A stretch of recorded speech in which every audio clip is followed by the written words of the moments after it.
Good morning guys, happy Thursday. Thank God for the good weather today and for the gift of life.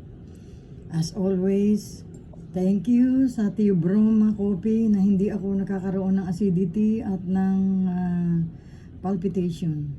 Thank you F2N Marketing at God bless ating lahat. Mga ka-reels, mga ka-low carbs, my family, my siblings, my relatives and friends. This is for you. Ang health. Ang health na sinishare ko po sa inyo is good health. Kailangan nating magkaroon ng healthy lifestyle, healthy living.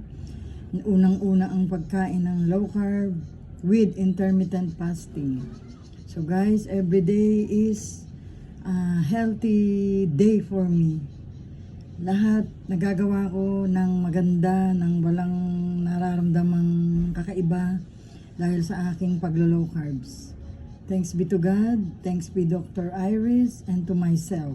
Wala naman pong gagawa nito kung hindi ako lang din. So I'm sharing it with you.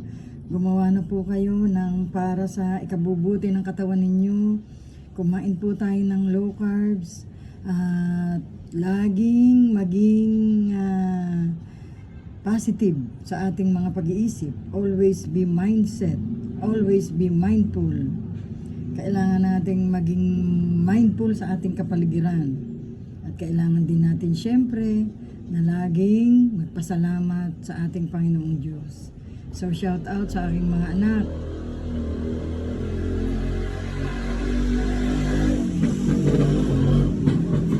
Always be happy, always be healthy. Sa lahat ng mga ginagawa natin ay ialay natin kay Lord. So, to God be the glory. To God alone be the glory. So, thank you for watching and stay safe. Till next time or see you tomorrow.